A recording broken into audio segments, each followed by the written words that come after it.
चलें जी, शुरुआत करते हैं आज के लेक्चर की। आज का लेक्चर हमारा मिड टर्म का लास्ट लेक्चर है और हाँ, पेपर में इससे रेलिवेंट 2 क्वेश्चंस हैं। मैं पहले रिपीट कर रहा हूँ तो कोशिश कीजिएगा अंडरस्टैंड करने की। आज के लेक्चर के अंदर हम लोग ये देखेंगे कि हमारे रिक्वायरमेंट एनालिसिस क्या चीज़ होती है।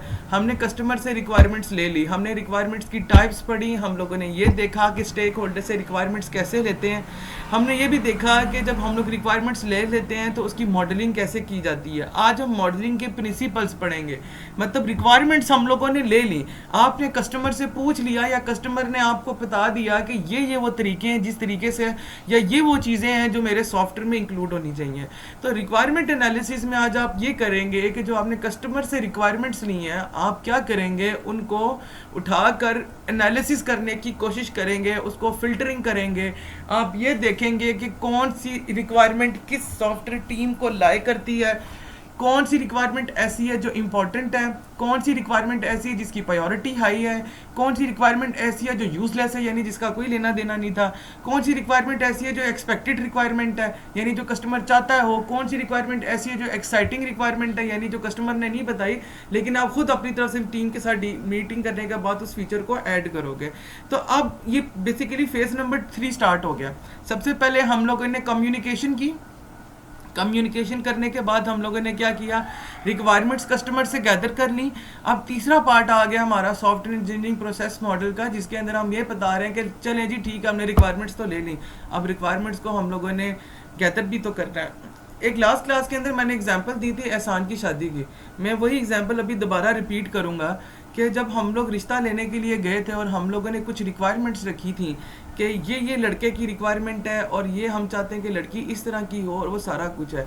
हम लड़की वालों के घर गए, हम लड़की वालों के घर बैठ के हमने खाया पिया, हमने सारी चीज़ें वैल्यूएशन की कि घर वाले किस तरह के, लड़की वालों की भी कुछ मांगे होंगी, उनके बारे में सोचा समझा और उसके बाद हम लोग घर आए और घर में बैठ के अब डिस्कशन की हम लोगों ने कि एहसान के लिए रिश्ता वैलिड है या नहीं है, इसकी कौन सी रिक्वायरमेंट ऐसी है जो हम फुलफिल कर सकते हैं और कौन सी रिक्वायरमेंट ऐसी है जो हम फुलफिल नहीं कर सकते।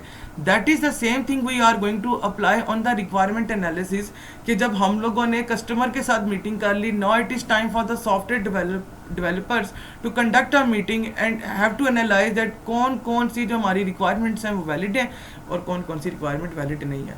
requirements की validation के लिए हम लोग मॉडल्स बनाते हैं और आज हम पहला मॉडल बनाना शुरू करेंगे जो आपकी असाइनमेंट भी है। रिक्वायरमेंट एनालिसिस देखते हैं क्या होता है। ठीक है, रिक्वायरमेंट एनालिसिस क्या चीज़ होती है, किसी भी सॉफ्टवेयर के जो उसके ऑपरेशनल करैक्टरिस्टिक्स होते हैं कि वो सॉफ्टवेयर क्या क्या काम करेगा। जिस तरह हम लोगों ने पहले बोला, वो क्या बताएगा कि रिक्वायरमेंट एनालिसिस में हम करेंगे क्या, हम देखेंगे कि सॉफ्टवेयर के कौन सी खसूसियात हैं जो वो काम करेंगी। नंबर 2 चीज़ कि सॉफ्टवेयर का जो इंटरफेस है वो दूसरे सिस्टम्स के साथ कैसे बिहेव करेगा। मिसाल के तौर पर फेसबुक की वेब ऐप भी है, आप फॉर एग्जांपल फेसबुक जो है वो यूज़ करते हो ब्राउज़र के ऊपर और ऐप के ऊपर, तो ब्राउज़र की कंपैटिबिलिटी ऐप के साथ कैसी है। ऐसा तो नहीं है मैंने फेसबुक पे ब्राउज़र पे हाई लिखा है और जब मैं अपनी ऐप पे आया तो वहाँ पे हाई नज़र ही नहीं आया था लिखा हुआ। ठीक है, नंबर 3 चीज़ हम यह देखेंगे कि हम क्या करेंगे कि कुछ थ्रेशोल्ड्स बनाएंगे, कुछ पैरामीटर बनाएंगे जिसमें हम चेक करेंगे कि जो रिक्वायरमेंट्स हम लोग फाइनल कर रहे हैं कस्टमर को वेबसाइट मेरे मुंह से निकल रहा है डेवलप करके देने के लिए, क्या वो सारी रिक्वायरमेंट्स कस्टमर की मीट हो रही हैं या नहीं हो रही इस रिक्वायरमेंट से। मतलब ये कि आपने रिक्वायरमेंट्स फिल्टर कर दी, फिल्टर करने के बाद आपने देखा कि अच्छा जी ये सारी रिक्वायरमेंट्स हैं, अब आप उनको दोबारा रिविजिट करोगे कि क्या ये वाकई में सारी कस्टमर की रिक्वायरमेंट है या कुछ ऐसा तो नहीं जो हम लोगों ने खुद अपनी तरफ से ऐड कर दिया या ब्लेंडर ऐड कर दिया। ठीक है, अच्छा रिक्वायरमेंट एनालिसिस जो होता है वो किसी भी सॉफ्टवेयर इंजीनियरिंग की टीम के अंदर एज अ एनालिस्ट या मॉड्यूलर काम करता है। आप लोगों को मैंने शायद एक बात बताई थी कि मैं स्पेशल कम्युनिकेशन ऑर्गेनाइजेशन के अंदर क्लाउड एनालिस्ट हूँ। ठीक है, तो मेरा काम कोडिंग का नहीं था, मेरा काम एनालिस्ट का था। मेरा काम क्या होता था, रिक्वायरमेंट्स गैदर करना कंपनी की तरफ से, उनके मॉडल्स बनाकर आगे सॉफ्टवेयर इंजीनियरिंग टीम को बयान करना। ठीक है, तो बहुत सारे स्टूडेंट्स ऐसे होते हैं जो ये कंप्लेन करते हैं कि सर मैं सॉफ्टवेयर इंजीनियर या मैं कंप्यूटर प्रोग्रामिंग मुझे पसंद नहीं है तो मैं क्या करूं, या अगर मुझे प्रोग्रामिंग नहीं पसंद तो इसका मतलब ये है कि मैं तो सीएस के अंदर एग्जिस्ट ही नहीं कर सकता। देखिए एक चीज़ याद रखिएगा कि सॉफ्टवेयर मतलब कंप्यूटर प्रोग्रामिंग के अंदर प्रोग्रामिंग सिर्फ एक पार्ट है। कम्युनिकेशन डिपार्टमेंट एक अलग डिपार्टमेंट है, आप उसमें भी जा सकते हैं अगर आपने सीएस किया हुआ है तो। इसी तरह प्लानिंग डिपार्टमेंट भी एक डिपार्टमेंट है, एनालिसिस डिपार्टमेंट, जिस तरह मैं एनालिसिस सेक्शन में काम कर रहा हूँ इस वक्त एसईओ में, एक डिपार्टमेंट होता है। उसके बाद इसकी इम्प्लीमेंटेशन का एक डिपार्टमेंट होता है जिसमें कोडिंग होती है। उसके बाद एक टेस्टिंग का डिपार्टमेंट होता है। उसके बाद एक मेंटेनेंस का डिपार्टमेंट होता है। और उसके बाद एक डिप्लॉयमेंट का डिपार्टमेंट होता है जो बेसिकली कस्टमर को आगे सॉफ्टवेयर डिलीवर करता है। तो अगर आप में से कोई स्टूडेंट्स ऐसे हैं जिनको लगता है कि मेरी प्रोग्रामिंग अच्छी नहीं है, I can't able to proceed with the programming field, तो उसके पास multiple variety of option CS के अंदर ऑलरेडी अवेलेबल हैं। ठीक है, अच्छा जी, अब हम देखते हैं कि जो रिक्वायरमेंट एनालिस्ट होता है यानी सॉफ्टवेयर इंजीनियरिंग टीम का जो बंदा होता है वो उसके क्या क्या काम होते हैं, वो क्या करता है। सबसे पहले जो बेसिक रिक्वायरमेंट जो कस्टमर से ली होती है, ठीक है, उसको क्या करता है कि चेंज करता है सॉफ्टवेयर इंजीनियरिंग के टास्क के अंदर। देखो, elaborate on basic requirement establish during the earlier requirement engineering task, कि वो चेक करेगा, एलैबोरेशन करने की कोशिश करेगा जो रिक्वायरमेंट कस्टमर की तरफ से मिली हैं उसको सॉफ्टवेयर इंजीनियरिंग के जो टास्क हैं उसके हिसाब से। ठीक है, नंबर 2, जब उसके पास आ गया कि अच्छा जी ये करना है, तो फिर अब वो क्या करेगा, उसके मॉडल्स बनाएगा। ये मॉडल्स क्या कर सकेंगे, या यूज़र सिनेरियोज हो सकेंगे, किसी चीज़ की एक्टिविटी हो सकेगी। अगर आप ऑब्जेक्ट ओरिएंटेड प्रोग्रामिंग यूज़ कर रहे हो तो प्रॉब्लम क्लासेस, उनके रिलेशनशिप्स होंगे, क्लास का बिहेवियर होगा। और last but not the least, flow of data, यानी डाटा एक बंदे से दूसरे बंदे तक कैसे जा रहा है, हम ये देखेंगे इसके अंदर। ठीक है, अच्छा जी, हम ये कहते हैं कि जो पूरा का पूरा जो सॉफ्टवेयर इंजीनियरिंग का जो रिक्वायरमेंट एनालिसिस का सेक्शन होता है या रिक्वायरमेंट एनालिस्ट का पूरा फोकस जो होता है वो इस चीज़ के ऊपर होता है कि क्या होने वाला है, रादर देन ये कि वो किस तरीके से होगा। मतलब ये है कि अगर मैं एक वेबसाइट बनाने लगा हूँ, मुझे वेबसाइट का ऑर्डर मिला हुआ है, तो मैं एज अ रिक्वायरमेंट एनालिस्ट ये काम करूँगा कि मैं देखूँगा कि इस काम को एंड क्या निकलेगा, इसकी आउटपुट क्या निकलेगी। ये चीज़ नहीं करूँगा कभी भी कि इसके अंदर मुझे कितनी क्लासेस बनानी है, इसके अंदर मुझे कितने वेरिएबल्स लेने हैं, इसके अंदर मुझे क्या क्या करना है, ये चीज़ नहीं मैं करूँगा। मैं मॉडल्स बनाऊँगा, मैं फोकस करूँगा कि मुझे क्या चाहिए, मुझे एंड क्या चाहिए, मुझे क्या क्या चीज़ें रिक्वायर्ड हैं, रादर देन ये कि इसको कैसे काम पे हमने शुरू करना है, क्योंकि वो तो इम्प्लीमेंटेशन डिपार्टमेंट का काम है। आपका काम है मॉडल्स बनाना। जब भी आप मॉडल बनाएंगे तो आपकी सारा चीज़ जो ऑटोमेटिकली क्लियर हो जाएगी। अच्छा जी, रिक्वायरमेंट्स मॉडल्स जो होते हैं और जो रिक्वायरमेंट्स होती हैं, ये दोनों की दोनों जो होती हैं वो इनका काम यही होता है कि वो क्या करती हैं, डेवलपर को ईज़ प्रोवाइड करती हैं, डेवलपर को मतलब कि आसानी प्रोवाइड करती हैं कि वो कस्टमर की जो रिक्वायरमेंट है या कस्टमर जो सॉफ्टवेयर चाहता था उसके मुताबिक आप वो चीज़ बना सको, ताकि वो चीज़ क्वालिटी बेस्ड हो। जाहिर सी बात है कि अगर आपने कस्टमर की नीड को 100% पूरा किया है तो उसकी क्वालिटी ऑटोमेटिकली ऊपर अच्छी होगी। तो एनालिसिस मॉडल और रिक्वायरमेंट जो हम पहले पढ़ चुके हैं, रिक्वायरमेंट स्पेसिफिकेशन, इन दोनों का काम जो होता है डेवलपर के लिए भी और कस्टमर के लिए यही होता है कि कस्टमर की नीड को पूरा किया जा सके। ऑब्वियसली बात है, जब आप एनालिसिस मॉडलिंग करते हो तो उसके कुछ प्रिंसिपल्स होते हैं। ठीक है, अब हम बात करते हैं कि जब हम एनालिसिस मॉडल्स बनाते हैं तो उसके प्रिंसिपल्स क्या होते हैं।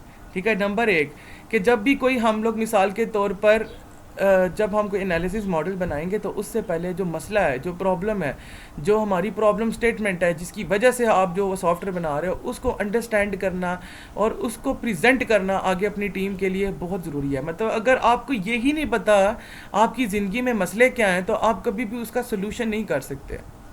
एक नॉर्मल ह्यूमन साइकोलॉजी आप लोग पढ़ रहे हो, शायद आप लोगों ने उसमें ये चीज़ पढ़ी होगी कि हमारी नॉर्मली जो ज़्यादा आबादी है या ज़्यादा परसेंटेज के जो लोग हैं वो हमेशा प्रॉब्लम्स को लेके ही रोते रहते हैं, रादर देन वो इस चीज़ के ऊपर फोकस करें कि प्रॉब्लम हुई किस वजह से और उसको किस तरीके से ठीक किया जाना चाहिए।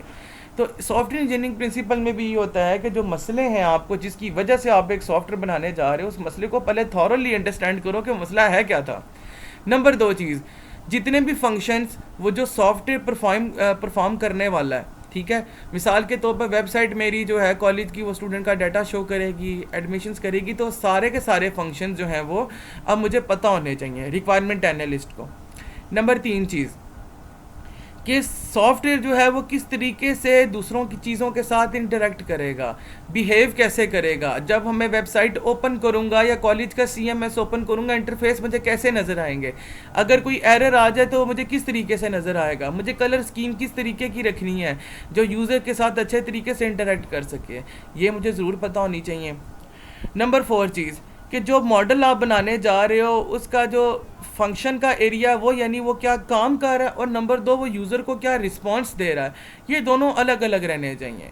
मैं इसकी एग्जांपल बड़े अच्छे तरीके से आपको दे सकता हूँ कि देखो जी, आपने पीएचपी की थी और एचटीएमएल की थी। पीएचपी हम लोगों ने की थी जहाँ हम फंक्शंस इस्तेमाल करते थे, जहाँ पे हमें वेबसाइट के अंदर कोई ना कोई फीचर ऐड करना होता था, फंक्शन ऐड करना होता था। HTML CSS is like a glamorization, जहाँ पर हम लोगों को ग्लैमर ऐड करना होता था अपनी वेबसाइट के अंदर, हमें वहाँ पे एचटीएमएल और सीएसएस इस्तेमाल करते थे। तो इसी तरह जब हम लोग सॉफ्टवेयर इंजीनियरिंग प्रिंसिपल की बात करते हैं तो हमारा फंक्शंस जो होते हैं वो और उसका जो बिहेवियर होता है किसी सॉफ्टवेयर का, वो हम उसको पार्टीशन कर देते हैं इस तरीके से कि वो एक दूसरे के साथ इंटरलिंक्ड ना हो सकें। नंबर 5 चीज़ कि जो भी हमारा एनालिसिस टास्क होगा वो बहुत ज़रूरी है कि हम सबसे पहले उसके बारे में इंफॉर्मेशन लें ताकि हम लोग जो भी है उसको इम्प्लीमेंटेशन की तरफ मूव करा सकें। ठीक है, कि हमारे पास जितनी भी अथेंटिक इंफॉर्मेशन है रिक्वायरमेंट्स एनालिसिस को बनाने के लिए या रिक्वायरमेंट्स को लेने के लिए, वो हमारे पास पूरी होनी चाहिए। अगर वो पूरी होगी तो तब ही हम लोग क्या कर सकते हैं, आगे जो है उसको मूव करवा कर हम लोग इम्प्लीमेंटेशन की तरफ जा सकते हैं। रिक्वायरमेंट एनालिसिस मॉडल के हमारे पास जो है वो 3 ऑब्जेक्टिव्स होते हैं। ये कौन है माइक्रोफोन पे जी? किसी का माइक्रोफोन ऑन है? अच्छा जी, अभी हम देखेंगे रिक्वायरमेंट एनालिसिस के ऑब्जेक्टिव्स क्या क्या होते हैं, हम क्यों मतलब इनके मुहर्रिकात क्या होते हैं रिक्वायरमेंट एनालिसिस के, या एनालिसिस मॉडल या रिक्वायरमेंट एनालिसिस एक ही चीज़ होती है। नंबर 1, हम मॉडल क्यों बनाते हैं? ठीक है, अच्छा जी, 3 प्राइमरी ऑब्जेक्टिव्स होते हैं हम जब रिक्वायरमेंट एनालिसिस करते हैं या एनालिसिस मॉडल्स बनाते हैं। नंबर 1, कस्टमर को चाहिए क्या, ये बहुत इंपॉर्टेंट है। नंबर 2, कि हम किस बेसिस के ऊपर जो है वो इसका मॉडल बनाने लगे हैं, हमारी बुनियाद क्या है, हमारी रीजंस क्या हैं, हमारी आउटकम्स क्या होंगी, क्या सोच के हम लोग एक प्रॉपर मॉडल यूज़ कर रहे हैं। नंबर 3 चीज़ कि ये पहले चेक करना कि जो सॉफ्टवेयर आप बनाने जा रहे हो कि क्या वो मतलब बिल्ड है, मतलब इस काबिल है कि उसको बनाया जा सके।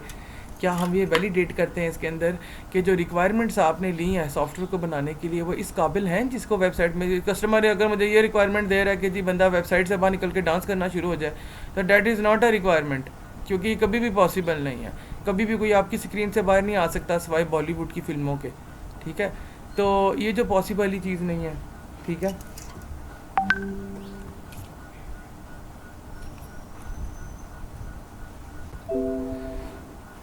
ठीक है। अच्छा, last but not the least इसके अंदर जो मेन इंपॉर्टेंट चीज़ है वो ये है कि ये क्या करता है, जो हमारा एनालिसिस मॉडल होता है ये गैप ख़त्म करता है या ब्रिज बनाता है किसके बीच में, सॉफ्टवेयर रिक्वायरमेंट्स के बीच में और इम्प्लीमेंटेशन फेज़ के अंदर। ठीक है, यानी सॉफ्टवेयर का जो डिज़ाइन बनाते हो उसके बीच में और जो आपका रिक्वायरमेंट्स होती हैं उनके बीच में एक बेसिकली आप कह सकते हो कि ब्रिज बनाता है ये। ठीक है, अब हम ये देखते हैं कि हमें कौन कौन सी गाइडलाइंस को फॉलो करना होता है, ऐसी कौन कौन से गाइडलाइंस को फॉलो करना होता है जब भी हम लोग कोई प्रोसेस मॉडल एनालिसिस मॉडल बनाते हैं। नंबर 1 कि ग्राफिक्स इस्तेमाल करनी है जहाँ भी हम लोगों को ज़रूरत पड़े। नंबर 2 चीज़ हमें पता होना चाहिए कि एसेंशियल या लॉजिकल या आप कह सकते हो कि कॉन्सेप्शनल डिज़ाइन बेस्ड इम्प्लीमेंटेशन और फिज़िकल इम्प्लीमेंटेशन को दोनों को अलग अलग रखना है।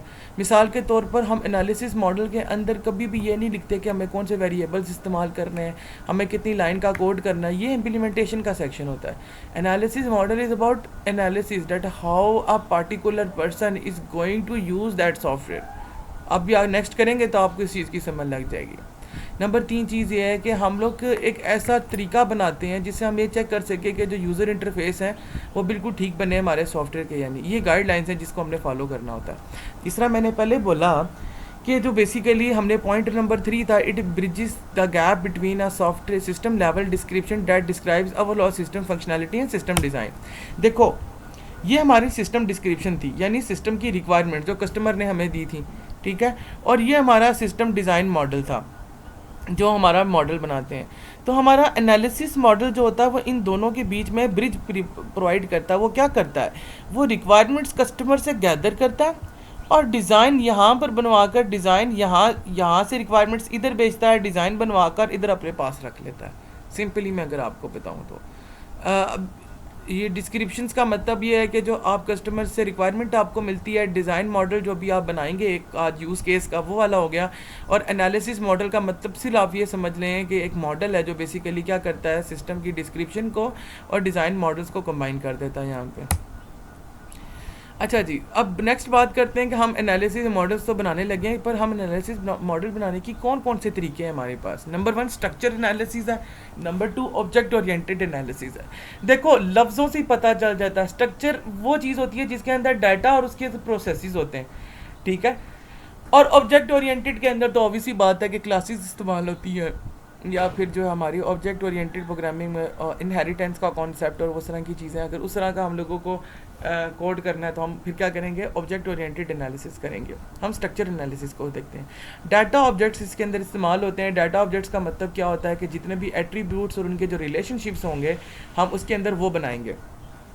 नंबर 2 इसके अंदर स्ट्रक्चर एनालिसिस के अंदर प्रोसेस होता है कि डाटा ऑब्जेक्ट्स और एट्रीब्यूट जो हैं वो एक दूसरे के साथ कैसे इंटीग्रेट कर रहे हैं कि वो एक दूसरे को डाटा सेंड कर सके। प्रोसेसेस का मतलब सिंपली ये समझ लें कि अगर एक सॉफ्टवेयर है फेसबुक का, ठीक है, तो लॉगिन का एक पेज है, तो मैं जब लॉगिन के पेज पे जाऊंगा तो ज़ाहिर है मेरा डाटा लॉगिन के पेज पे जा रहा है, और उससे से बटन जब मैं क्लिक करता हूँ तो वो डाटाबेस में जाके चेक करता है कि इस नाम का यूज़र नेम और पासवर्ड एग्जिस्ट करता है या नहीं करता। तो ये प्रोसेस है बेसिकली एक।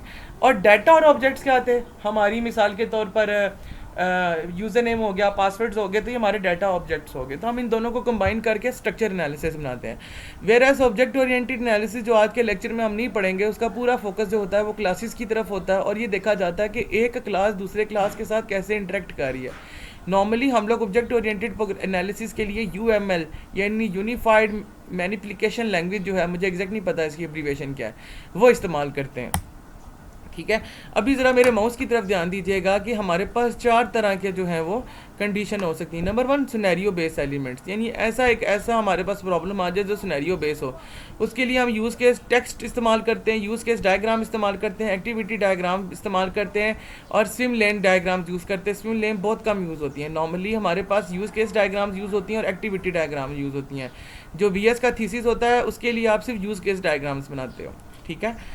फ्लो ओरिएंटेड का मतलब ये है कि फ्लो किस तरह आपका आप मतलब यूज़र लॉगिन करने से लेकर लॉग आउट तक जितना भी वो फ्लो होगा वो क्या क्या करेगा, वो फ्लो ओरिएंटेशन में आता है। तो फ्लो ओरिएंटेशन में क्या क्या चीज़ है हमारे पास, डाटा फ्लो डायग्राम्स आएंगी, कंट्रोल फ्लो आएंगी, और प्रोसेसिंग नैरेटिव्स आएंगे। प्रोसेसिंग नैरेटिव्स बहुत रेयर इस्तेमाल होते हैं, ठीक है। नंबर 3 चीज़ है class based elements. Class based elements उन एलिमेंट्स को कहते हैं जहाँ पर हमारे पास ऑब्जेक्ट ओरिएंटेड प्रोग्रामिंग इस्तेमाल होती है, जहाँ पर हम लोगों को डिफरेंट क्लासेस बनानी होती हैं, उन क्लासेस को इंटरेक्ट कराते हैं एक दूसरे के साथ। तो उसमें क्या होता है, हमारे पास क्लास डायग्राम्स होती हैं, एनालिसिस पैकेजेस होते हैं, CRC मॉडल्स होते हैं। CRC आप लोग कुछ पढ़ के भी आए हो अगर आपको याद हो तो, और कोलैबोरेशन डायग्राम्स होती हैं, ठीक है। और लास्ट हमारी बिहेवियरल एलिमेंट्स होते हैं। बिहेवियरल एलिमेंट्स में होता है कि जब मैं लॉगिन के बटन पे क्लिक करूंगा तो मेरा सिस्टम कैसे बिहेव करेगा। क्या वो मुझे प्रोसेसिंग का साइन शो करेगा फिर नेक्स्ट पेज पे लेके जाएगा, क्या वो पहले पूरा पेज लोड करेगा फिर वो नेक्स्ट पेज पे लेके जाएगा। तो इस तरह की जो सिनेरियोज होते हैं उसके लिए हम बिहेवियरल एलिमेंट्स यूज़ करते हैं। सिनेरियो बेस्ड मॉडलिंग हम पार्ट 1 पढ़ने लगे हैं, ठीक है। सिनेरियो बेस्ड लफ्ज़ से पता चल रहा है कि जब हमारे पास सिनेरियो किस्म के क्वेश्चंस हों या सिनेरियो किस्म की हमारे पास इश्यूज़ हों या रिक्वायरमेंट्स हों, तो उसकी मॉडलिंग के लिए हम सिनेरियो बेस्ड मॉडलिंग इस्तेमाल करते हैं। अब इसके अंदर हम लोगों को करना क्या क्या पड़ता है। सबसे पहले हम मॉडलिंग जब हम करेंगे, सबसे पहले देखेंगे कि हम किस चीज़ के बारे में मॉडल बना रहे हैं, ठीक है। और नंबर 2 चीज़ देखेंगे कि हम लोगों को उसके मॉडल के बारे में कितनी इन्फॉर्मेशन मौजूद है, तो हमें कितना लिखना है उसके बारे में। नंबर 3 चीज़ ये है कि कितनी डिटेल जो है और कितनी डिस्क्रिप्शन हम लोगों के पास पहले से मौजूद है जिसके थ्रू हम वो मॉडल बनाएंगे। Last but not the least हम देखेंगे कि क्या जो हम लोगों ने रिक्वायरमेंट्स कस्टमर से गैदर की हैं वो ऑर्गेनाइज्ड वे हैं, यानी हाउ शुड वो ऑर्गेनाइज द डिस्क्रिप्शन, कि जो हम लोगों को कस्टमर से रिक्वायरमेंट्स मिली हैं हम उसको ऑर्गेनाइज किस तरीके से कर सकते हैं कि जब हम मॉडल बनाए तो हमारे लिए आसानी पैदा हो। अब ये जो हमारी ये 4 चीज़ें पढ़ी इनकी डिस्क्रिप्शन आगे से कि व्हाट टू राइट अबाउट, कि हम लोगों को लिखना किस चीज़ के बारे में है। जब हम लोग यूज़ केस डायग्राम्स बनाएंगे यूज़ केसेस बनाएंगे तो हम लोग व्हाट टू राइट अबाउट हम लिखेंगे किस चीज़ के बारे में, हम ये लिखेंगे कि रिक्वायरमेंट्स जो हमें कस्टमर से गैदर की हैं और दूसरी जो इंजीनियरिंग मैकेनिज्म उनको यूज़ करते हुए जो रिक्वायरमेंट्स हमें मिली हैं हम वो चीज़ें इसके अंदर लिखेंगे। ये एंटिसिपेशन एलिसिटेशन के अंदर ही आता है, ठीक है। और फिर हम क्या करेंगे कि सेट ऑफ यूज़ केसेस बनाना शुरू करेंगे। हम ये लिखेंगे कि उसके अंदर फंक्शंस कौन कौन से इस्तेमाल हो रहे हैं और लास्ट हम ये देखेंगे उसके अंदर एक्टिविटीज़ कौन कौन सी इन्वॉल्व हो रही हैं, ठीक है। और सारा कुछ क्या करेगा, एक एक्टर करेगा। नंबर 2, हम लोगों ने कितना लिखना है। अब जाहिर सी बात है कि जनरली जब हमारी मीटिंग्स होती हैं कस्टमर के साथ तो वो इनफॉर्मल होती हैं, तो हमने अवॉइड करना होता है कि इनफॉर्मल ना हो। हम स्टेक होल्डर से मिलते हैं, हम लोग ये देखते हैं कि जी कौन कौन सी रिक्वायरमेंट्स हैं। सम टाइम ये होता है कि एनालिसिस की टीम भी रिक्वायरमेंट्स गैदर करने के लिए साथ जाती है। क्यों? क्योंकि उनको यूज़ केसेस बनाने होते हैं। तो इसके लिए क्या किया जाता है कि रिक्वायरमेंट्स जो होती हैं वो डेवलप करने के लिए जो एनालिसिस की टीम होती है हम साथ भेजते हैं, जिसकी वजह से क्या होता है कि हमारे जो फंक्शंस हमारे पास आते हैं उससे हम यूज़ केसेस बनाते हैं, ठीक है। उसके बाद तीसरे नंबर पे है यूज़ केस डिस्क्रिप्शंस। अब यहाँ से आप लोगों का बेसिकली असाइनमेंट नंबर 2 का भी काम शुरू हो रहा है कि अब आपको देखिए ज़रा ये डिस्क्रिप्शन ज़रा देखिएगा। सबसे पहला क्या है, हमारे पास एक्टर कौन है, रिसेप्शनिस्ट है, यानी वो बंदा जो इस सिस्टम को यूज़ करने वाली है, ठीक है। और गोल क्या है उसका, to hire out a bike. उसने रिसेप्शनिस्ट ने क्या करना है, लोगों को बाइक खरीद के, मतलब बाइक जो है वो भाड़े पे देनी है अगर देखा जाए तो। अब रिक्वायरमेंट पहले हम डिस्क्रिप्शन पढ़ते हैं, क्या लिखा है, when a customer comes into the shop they choose a bike to hire, ठीक है। कि जब भी कोई कस्टमर जो है वो किसी दुकान पे आता है तो वो क्या करता है, वो बाइक चूज़ करता है जो उसने खरीदनी है। द रिसेप्शनिस्ट टू, अच्छा जी, हम यहाँ पे बोल रहे थे कि जब भी कस्टमर किसी दुकान पे आता है तो वो देखता है कि बाइक जो है वो मैंने हायर करनी है। तो रिसेप्शनिस्ट क्या करती है, वो देखती है सिस्टम के ऊपर और फिर कस्टमर को बताती है कि ये जो आप बाइक ख़रीदना चाह रहे हो इसकी कीमत क्या है और ये कितने टाइम के लिए आपके पास रह सकती है। बेसिकली रेंट ए कार का सिस्टम है, ठीक है। तो कस्टमर क्या करता है, फिर वो पे कर देता है और उसके बाद क्या करता है कि उसको एक रिसिप्ट मिलती है और वो क्या करता है, जब रिसिप्ट हो जाती है मतलब वो टाइम पूरा होता है तो then he leaves the bike, यानी वो बाइक को छोड़ जाता है यहाँ पर। तो ये एक सिनेरियो है बेसिकली। अगर आप यूज़ केसेस के अंदर देखें तो आपको इसी तरह के सिनेरियोज मिलेंगे। अब आपने इस सिनेरियो को उठाना है और इसको कन्वर्ट करना है यूज़ केसेस के अंदर।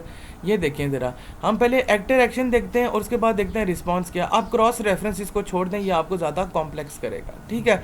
सबसे पहले क्या चीज़ है, एक्शन क्या है हमारा, कस्टमर चूजेज अ बाइक, ठीक है। उसके बाद क्या करेगी, जो रिसेप्शनिस्ट होगी वो क्या करेगी, चेक करेगी कंप्यूटर के अंदर कि क्या इससे रेलिवेंट कोई इन्फॉर्मेशन मेरे सिस्टम है। अच्छा जी, मौजूद है। कस्टमर क्या करेगा, specify the length of hire, यानी वो बताएगा कि उसकी रेंज क्या है। रिसेप्शनिस्ट क्या करेगी, फिर वो डाल के सिस्टम पे चेक करेगी, कस्टमर जो है वो उसकी प्राइस से एग्री करेगा। रिसेप्शनिस्ट क्या करेगी कि कस्टमर की डिटेल जो होगी वो क्या करेगी, एंटर करेगी सॉफ्टवेयर के अंदर। कस्टमर क्या करेगा, टोटल कॉस्ट पे करेगा। और रिसेप्शनिस्ट क्या करेगी कि उस रिकॉर्ड को जो है वो बेसिकली जो अमाउंट पे हुई है उसको अपने सिस्टम में डाल देगी। Very easy. अब हम सिस्टम रिस्पॉन्स के ऊपर आते हैं कि जब एक्शन तो हो गया, उसका रिस्पॉन्स क्या है। नंबर 1 क्या है कि बाइक की डिटेल को डिस्प्ले करो, बाइक की डिटेल को डिस्प्ले करो। नंबर 2 चीज़ क्या होगी कि जो टोटल पैसे जिसके ऊपर फिर वो बाइक हायर की गई है वो बता देना। उसके बाद तीसरे नंबर पे है क्या कि कस्टमर की डिटेल को एंटर करना, डिस्प्ले करेंगे, एंटर करेंगे तो डिस्प्ले भी होगा। लास्ट जो पर्ची आप बना रहे हो उसको आप लोगों ने प्रिंट करवाया।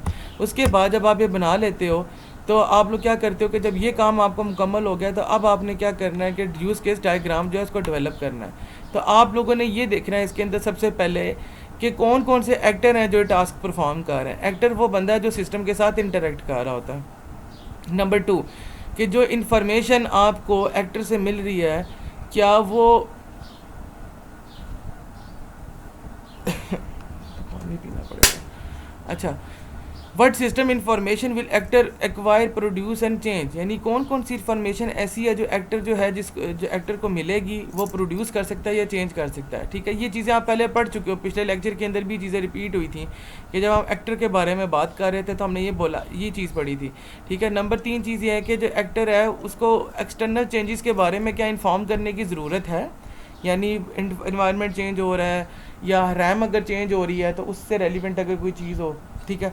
नंबर 4 चीज़ ये है कि डिज़ायर क्या है सिस्टम से, आप मतलब कि क्या इन्फॉर्मेशन जो है वो एक्टर जो है वो एक्सपेक्ट कर रहा है, बेसिकली सिंपल बोलूँ तो सिस्टम से, ठीक है। तो क्या अगर कोई सिस्टम के अंदर अनइंटेंशनल चेंज आ जाए या ऐसी कोई चीज़ चेंज हो जाए जो वाकई में एक चेंज था, क्या एक्टर को बताना चाहिए सिस्टम को कि ये चीज़ हुई है या नहीं हुई? ये बेसिकली जब हम यूज़ केस डेवलप करते हैं तो इन चीज़ को हमें मद्देनज़र रखना पड़ता है, ठीक है। अभी ये देखें ज़रा आप, ये हमने एक यूज़ केस बनाया है जिसमें हम लोगों ने क्या बोला है कि हमारे पास एक होम ऑनर है, उसके पास एक्सेस है घर के कैमरों की, ठीक है, इंटरनेट के मौजूद। तो पहला फंक्शन ये परफॉर्म हो चुका है। दूसरा, होम ऑनर क्या कर सकता है इसके अंदर, वो जो हमारे जो सेफ होम, मतलब जो हम लोगों ने पूरा आईओटी का एक प्रोजेक्ट बनाया हुआ है, उसके जो पैरामीटर्स को वो सेट कर सकता है। और नंबर 3 चीज़ है, वो अलार्म भी सेट कर सकता है कि अगर कोई इस तरह का मसला हो तो वो ठीक कर दे। और इसके अंदर सेकेंडरी एक्टर क्या था, कैमरा क्या कर रहा है, लोगों की मॉनिटरिंग कर रहा है, बाकी कैमरे का और कोई काम नहीं है। तो ये बेसिकली आप लोगों का यूज़ केस डायग्राम था, लेकिन ऑब्वियस सी बात है कि इसके अंदर काफ़ी चीज़ें ऐसी होंगी जो आप लोगों को अभी क्लियर नहीं होंगी। तो मैं आप लोगों को अभी एक यूज़ केस डायग्राम बनाकर दिखाता हूँ ताकि आप लोगों को ये चीज़ क्लियर होता है। मैं आप लोगों को ये चीज़ रिपीट कर दूँ कि चाहो तो आप लोग use case diagram MS paint के अंदर भी बना सकते हो, लेकिन चूंकि आप लोगों ने अब नेक्स्ट सेमेस्टर में फाइनल ईयर प्रोजेक्ट करना है, मैं इसलिए रिक्वेस्ट करूंगा कि माइक्रोसॉफ्ट विजियो, ये मोस्टली ऑफिस के साथ आ जाता है, लेकिन मैं फिर भी आपके साथ लिंक शेयर कर दूंगा, आप लोग उसके अंदर बनाएं, ठीक है। मैं आप लोगों को करके दिखाने लगा, मैं न्यू पे क्लिक कर रहा हूँ। ये बेसिकली डायग्रामेटिक रिप्रेजेंटेशन जो होती है एल्गोरिथम्स की, उसके लिए इस्तेमाल होता है, ठीक है। मैं ऐसा करता हूँ कि बेसिक डायग्राम नहीं चूज़ करता, मैं ब्लैंक बनाता हूँ बिल्कुल, क्योंकि मुझे खुद बनानी है डायग्राम, तो मैं उस हिसाब से करूँगा, ठीक है। आप लोगों ने यूएस मैट्रिक्स को ही रखना है। क्रिएट करते हैं, let it load completely.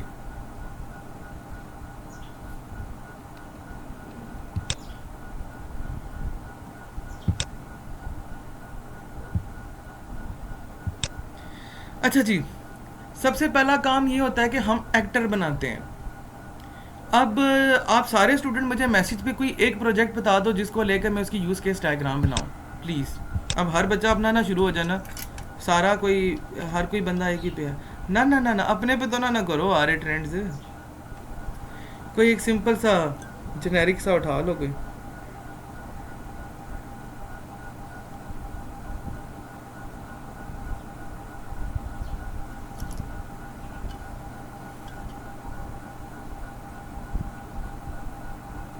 Bike वाली में एक्टर एक है नसल में, मैं 2-3 एक्टर चाह रहा हूँ, इसलिए लाइब्रेरी का, हाँ चलो लाइब्रेरी का कर देता हूँ, क्योंकि आई थिंक सो लाइब्रेरी का काम कोई भी नहीं कर रहा। मैं सबसे पहले एक्टर डिफाइन करूँगा। ये देखिए मैंने एक्टर लिखा है, मुझे पता नहीं है कि इसमें वो शेप एक्टर की आती है या नहीं आती, लेकिन चले देखते हैं।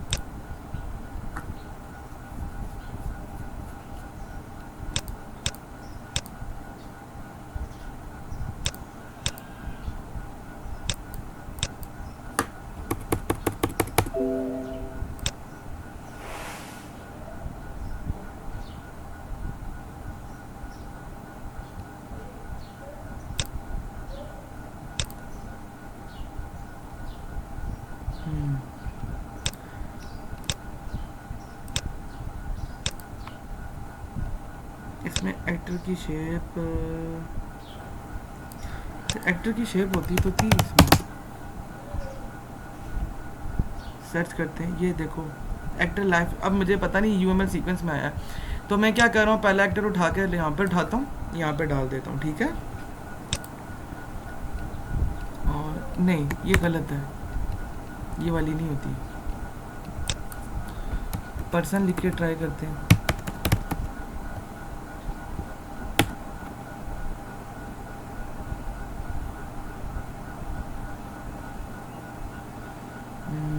हाँ ये देखो, ये actor UML use case actor, आप एक्टर लिखोगे तो तब भी आ जाएगा, पर्सन लिखोगे तो तब भी आ जाएगा। मैं इसका साइज़ थोड़ा बड़ा कर देता हूँ। और ये चीज़ बहुत इंपॉर्टेंट है, मैं आप लोगों को इसलिए बार बार कह रहा हूँ क्योंकि आज अगर आप लोगों ने ये काम कर लिया तो आप जब आगे 7th सेमेस्टर में जाओगे, सॉरी 8th में जाओगे, 7th में जाओगे, जब आपको अपने प्रोजेक्ट की बनानी पड़ेगी तो it's like a halwa for you. मैं पहला एक्टर यहाँ पर बनाता हूँ, ठीक है। और यहाँ पर नीचे आके यहाँ पर मैं टेक्स्ट बॉक्स डालूँगा, यहाँ पे टेक्स्ट बॉक्स है, ये टेक्स्ट बॉक्स है, ठीक है। और वर्टिकल टेक्स्ट बॉक्स बनाता हूँ और यहाँ पे लिखता हूँ कि ये कौन है, ये लाइब्रेरियन है। अच्छा मैंने उल्टा ले लिया,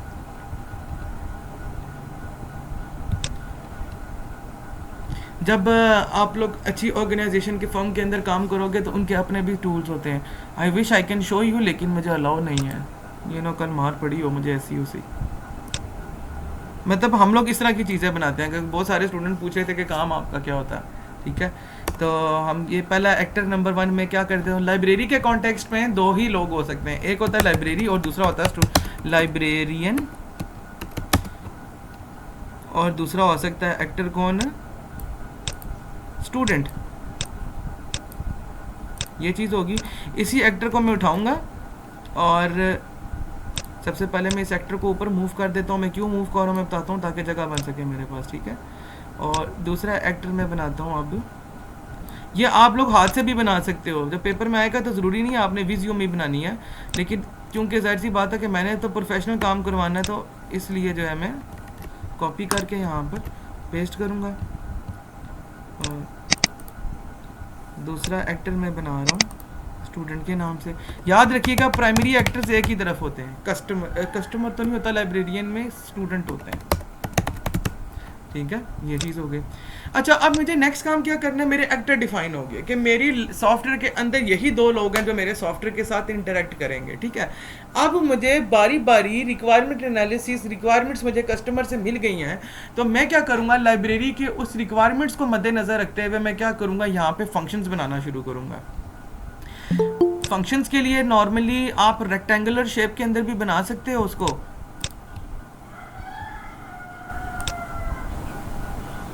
आप रेक्टेंगुलर शेप के अंदर भी बना सकते हो। मतलब मेन चीज़ ये होती है कि हम लोगों को जो काम होता है वही करना होता है। मैं इसको उठा के इधर लेकर आता हूँ पहले, ठीक है। और उसके बाद मैं क्या करता हूँ, इस रेक्टेंगुलर शेप को यहाँ से खींच देता हूँ नीचे यहाँ तक, ठीक है। ये रेक्टेंगुलर शेप मैंने ऐसी क्यों बनाई है, ये अभी हम ज़रा करते हैं आगे, तो आप ज़्यादा इसको अच्छे से अंडरस्टैंड कर सकेंगे, ठीक है। तो ये सॉरी फॉर ये जो मुर्गा बोल रहा है बार बार, मैं इसका कुछ नहीं कर सकता, ठीक है। ये चीज़ होगी। अब मैं क्या करूँगा, मैं जितने फंक्शन जो मेरी लाइब्रेरी के अंदर होते हैं वो मैं बारी बारी लिखना शुरू करूँगा, ठीक है।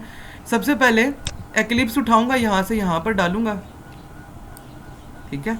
और यहाँ पर मैं लिखूँगा अंदर लॉग इन, और दूसरा क्या होगा, लॉग आउट।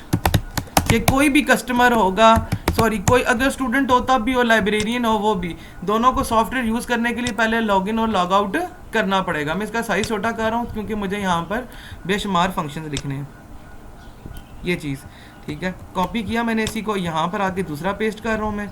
अब इसको उठा के पहले मैं इसकी सीट में ले आता हूँ। तो अच्छा, मेरा सॉफ्टवेयर और दूसरा काम क्या करेगा, एंटर बुक रिकॉर्ड, बुकों का रिकॉर्ड जो होता है, जो आप लोग बोलते हो, वो एंटर करना, ठीक है। अभी कौन सा फंक्शन कौन सा करेगा बंदा, ये नहीं डिफाइन करना, अभी हम फंक्शंस लिख रहे हैं। याद रखना, अगर रेपिटेशन में फंक्शन आएंगे तो वो एक ही बार लिखने होगा। मिसाल के तौर पर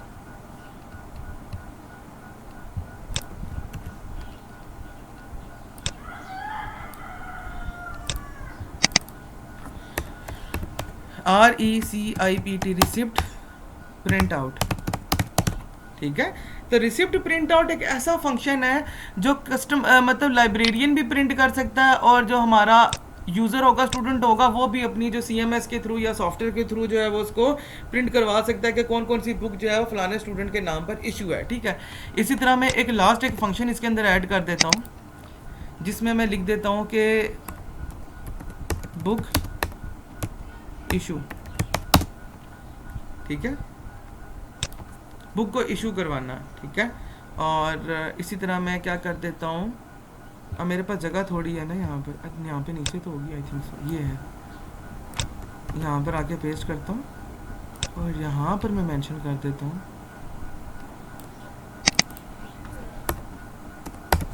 बुक डी इशू, यानी वापस करनी है बुक आपने, ये चीज़। अब मुझे पता है लाइब्रेरी के अंदर बेशुमार फंक्शंस होते हैं, लेकिन अभी हम लोग सिर्फ इतने को करते हैं, ठीक है। अच्छा जी, हमारे फंक्शंस मुकम्मल, ठीक है।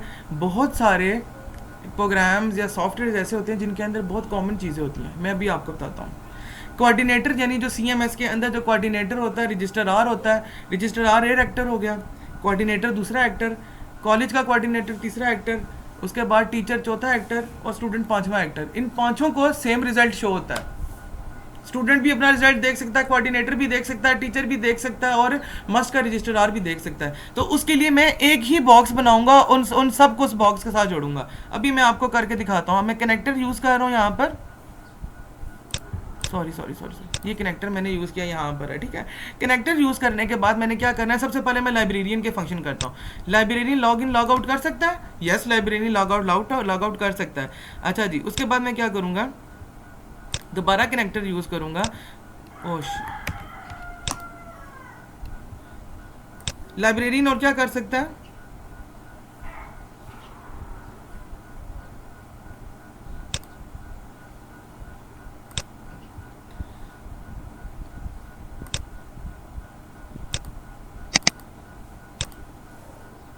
कनेक्टर क्यों नहीं चल रहा है,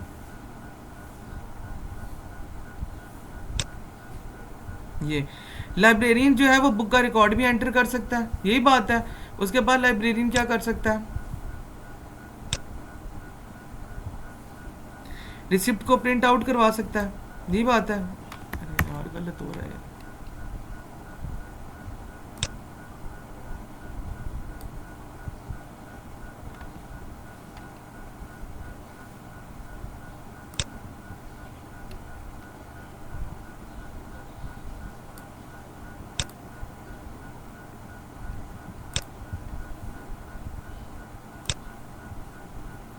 रिसिप्ट को वो प्रिंट आउट करवा सकता है लाइब्रेरियन, यही बात है।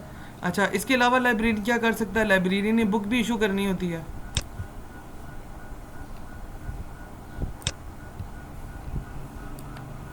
बुक इशू करनी होती है।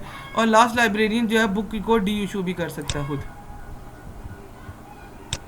ये रिक्वायरमेंट थी मेरी लाइब्रेरियन की, ठीक है। ये बेसिकली ऐसा बनता नहीं है, बीच में हम लोगों को एक पोर्शन डालना होता है जिसमें हम सारों को अटैच कर देते हैं। ठहरे, मैं आपको करके दिखाता हूँ वो किस करते हैं। यहाँ पे लाइन ऐड करते हैं सबसे पहले। अगर आपको कोई चीज़ नहीं मिलती ना तो यहाँ से ऊपर आके सर्च कर लिया करें, लाइन लाइन करेंगे, एंटर मारेंगे, खुद ब खुद वो अभी लाइंस देगा आपको कि कौन कौन सी लाइन लेनी है आपने। It is a very funny thing, मतलब बहुत फन वाली चीज़ है, बहुत मज़ा आता है अगर आप ये काम करो तो।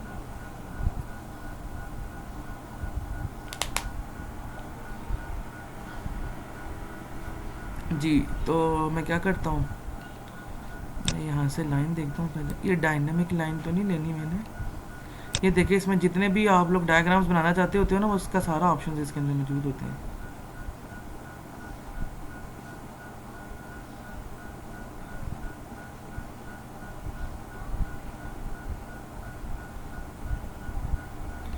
आई डोंट नो ये क्यों नहीं आ रहा, लेकिन ये एक चीज़ के साथ आके जुड़ते हैं वैसे। ये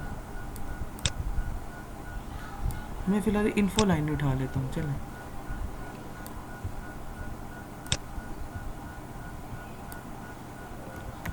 नहीं, ये भी चीज़ नहीं चलेगी।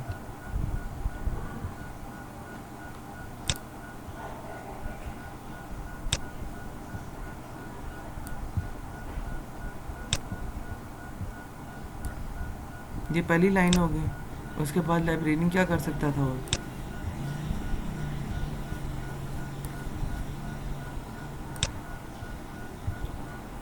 बुक का रिकॉर्ड एंटर कर सकता था। तीसरा काम क्या कर सकता था लाइब्रेरियन, लाइन आप कोई भी लगा सकते हो, ठीक है। ये आप पे डिपेंड करता है, क्योंकि अभी आप इनिशियली वर्क कर रहे हो बीएस है। जब एमएस में आप जाओगे तो फिर स्पेसिफिक्स होती हैं, यूएमएल की लाइंस होती हैं, ठीक है।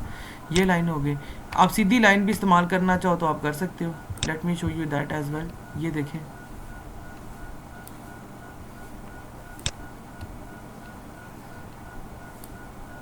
ये देखें, ठीक है। चाहे तो कनेक्टर भी यूज़ कर सकते हैं।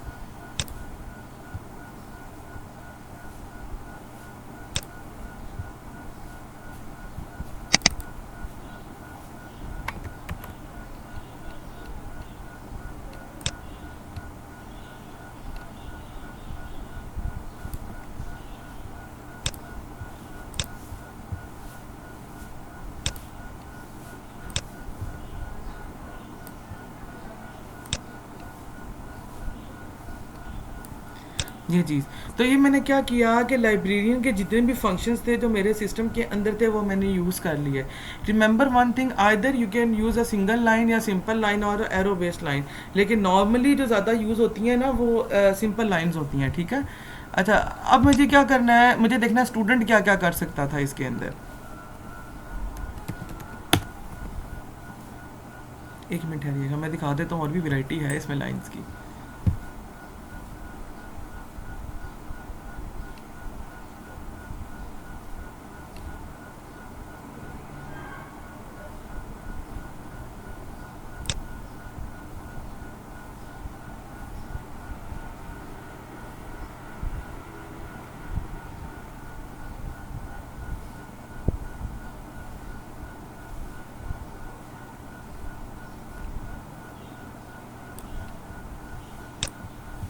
अच्छा, स्टूडेंट क्या क्या कर सकता है, मैं मेल लाइन को यूज़ कर रहा हूँ। स्टूडेंट क्या क्या कर सकता है, स्टूडेंट भी लॉगिन एंड लॉग आउट कर सकता है, यही बात है ना।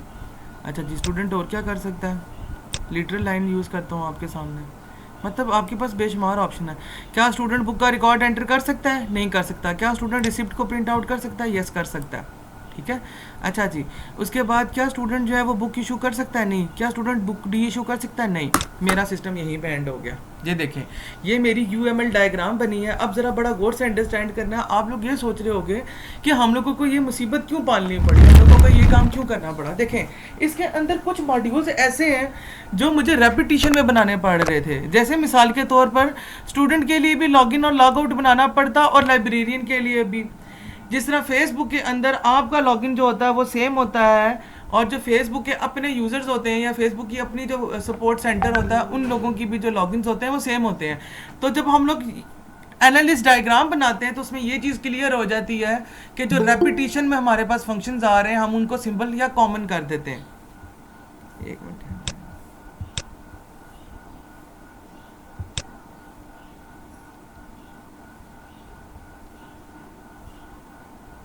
ये किस मुर्गे की बात हो रही है। हाँ, मुर्गा इधर भी आ गया। अच्छा, इसी तरह जो स्टूडेंट था वो भी रिसिप्ट को प्रिंट आउट कर सकता है और लाइब्रेरियन भी कर सकता है। तो इस पूरी एनालिसिस डायग्राम को बनाने के बाद मुझे ये दो चीज़ें पहले क्लियर हो जाती हैं। नंबर एक चीज़, कौन सा एक्टर कौन से फंक्शंस परफॉर्म करेगा। नंबर दो चीज़, अगर हमारे पास एक से ज़्यादा एक्टर्स हों, यानी इसको मल्टाई एक्टर्स बोलते हैं, इसमें हमारे पास दो हैं, लेकिन जब आपका सॉफ्टवेयर आएगा तो मे भी शायद आपके प्रैक्टिशनर एक एक्टर हो, डेवलपर सॉरी प्रैक्टिशनर एक एक्टर हो, ऑनर दूसरा एक्टर हो जिसको हम एडमिनिस्ट्रेटर बोलते हैं, और तीसरा जो हमारा एक्टर हो सकता है वो कस्टमर हो सकता है। तो हम ये कह सकते हैं कि उस सूरत के अंदर भी हमारे पास कुछ ऐसी चीज़ें होंगी जो बहुत कॉमन होंगी। मैं अभी एक प्रोजेक्ट उठाता हूँ मैरिज ब्यूरो का, जो अभी आपके जो क्लासमेट जैनुल आबिदीन बना रहे हैं। अगर मैं उस प्रोजेक्ट पे नज़र डालूं तो उसमें कौन कौन से लोग हैं जो एक्टर हो सकते हैं। नंबर वन, ऑनर जो है वो मैरिज ब्यूरो का, तो वो बेसिकली क्या हो गया, हमारा पहला एक्टर हो गया। इसी तरह हमारा दूसरा एक्टर उसमें क्या होगा, जो उस सॉफ्टवेयर को इस्तेमाल करेगा, प्रैक्टिशनर, या आप ये कह सकते हैं सिस्टम एडमिनिस्ट्रेटर जो होगा वो बंदा हो गया। तीसरा कस्टमर। तो उस सूरत में हमारे तीन एक्टर्स बनेंगे। अब ऑनर के पास भी लॉगिन होगा, ठीक है, मतलब ऑनर की भी जो लाइन होगी वो भी जाएगी लॉगिन की तरफ। इसी तरह जो दूसरा एक्टर होगा उसकी भी लाइन इधर जाएगी। तीसरा एक्टर आप जो सेकेंडरी कस्टमर जो होगा वो इधर बनाएंगे आप, और कस्टमर की लाइन भी इधर लेकर जाएंगे। नंबर दो चीज़, ऑनर भी रिकॉर्ड एंटर कर सकता है, जिनको शादी की ज़रूरत है, जिन्होंने शादी करनी है उन लोगों का रिकॉर्ड एंटर करने के लिए। इसी तरह जो प्रैक्टिशनर है, यानी वो बंदा जो सॉफ्टवेयर को यूज़ कर रहा होता है, वो भी उसका रिकॉर्ड एंटर कर सकता है, ठीक है। तो इन दोनों की लाइनें जाएंगी उस फंक्शन के ऊपर। इस तरह हमारे पास कॉमन चीज़ें निकल आएंगी, और एंड पे हम लोग ये देखेंगे कि हमारे सॉफ्टवेयर को डेवलप करने के लिए, देखो अगर हम ये एनालिसिस मॉडल ना बनाते हैं और हमारी सॉफ्टवेयर इंजीनियरिंग की टीम बड़ी होती तो शायद हमारी एक टीम वही लॉगिन का पेज बना रही होती जो दूसरी टीम कस्टमर के लिए बना रही होती। तो अब हमें पता चल गया है कि हमारा लॉगिन का जो फंक्शन है वो हम एक ही बार बनाएंगे, उसको इंटीग्रेट करेंगे स्टूडेंट के साथ और इसी को इंटीग्रेट करेंगे लाइब्रेरी के साथ, ठीक है। एक ही सीएमएस की लिंक है, एक ही सीएमएस का जो है हमारे कॉलेज का या यूनिवर्सिटी का बेसिकली आप कह सकते हैं डोमेन, और उसी के अंदर सबके यूजर नेम और पासवर्ड्स बने हुए हैं। आपका इंटरफेस अलग है, मेरा इंटरफेस अलग है, लेकिन फंक्शन अंदर के अंदर से सेम ही है। तो वो जब सीएमएस बना होगा तो उसके अंदर भी इन्होंने एनालिसिस डायग्राम्स बनाई होंगी, और इसी तरह उन्होंने फाइनल कर दिया होगा अच्छा ये फंक्शन ऐसे हैं जिनकी रेपिटेशन नहीं हो रही। आपकी असाइनमेंट नंबर 2 यही है कि आप लोगों ने अपने प्रोजेक्ट की यूज़ केस डायग्राम्स बनानी है, बिल्कुल माइक्रोसॉफ्ट विजियो में इसी तरह ही जब आपका एक प्रोजेक्ट तैयार हो जाएगा तो आप बिल्कुल स्निपिंग टूल से इसको लेकर वहाँ से आप इसको क्या करेंगे, इमेज बनाकर भी प्रिंट कर सकते हैं या सेव एज का पीडीएफ करके वो भी प्रिंट कर सकते हैं। तो आपको आपकी रिक्वायर्ड जो शीट है वो आपको मिल जाएगी। लेकिन आप लोगों ने जो असाइनमेंट सबमिट करानी है वो मुझे माइक्रोसॉफ्ट विजियो के अंदर बना कर देनी है। मैं पेंट के अंदर बनाई हुई चीज़ एक्सेप्ट नहीं करूँगा। इंटरनेशनल लेवल की जो हार्वर्ड या स्टैनफोर्ड यूनिवर्सिटी के बच्चे करते हैं काम, उस तरह किया करें, पाकिस्तानी बच्चों की तरह काम ना किया करें। आगे जाके बहुत मसला होगा जब किसी बिजनेस फर्म में जाएंगे, क्योंकि जब आप लोगों ने, मैं जब बैरिया गया था तो मुझे भी बड़े इश्यूज हुए थे जब मैंने विजियो नहीं था यूज़ किया हुआ। तो अब जब आप लोग यूज़ कर लेंगे तो जब किसी अच्छी कंपनी के अंदर जाएंगे, मेरा जब इंटरव्यू हुआ था एसईओ में तो मुझे उन्होंने इसी तरह की कोई चीज़ बोली थी बनाने के लिए, and I said them that I will make it in a Visio. मैंने कहा अच्छी बात है, आप पेंट में नहीं बनाते, आप विजियो में बनाते, क्योंकि इसमें टूल्स मौजूद है हमारे पास सारा कुछ करने के लिए। हम किसी भी टाइम चाहे किसी भी चीज़ को चेंज कर सकते हैं। पेंट में एक बार चीज़ आपने सेव कर ली, you can't able to edit until you have to use eraser at that time. ठीक है, तो अगर किसी स्टूडेंट का कोई क्वेश्चन है तो प्लीज़ आप मुझसे पूछ लें।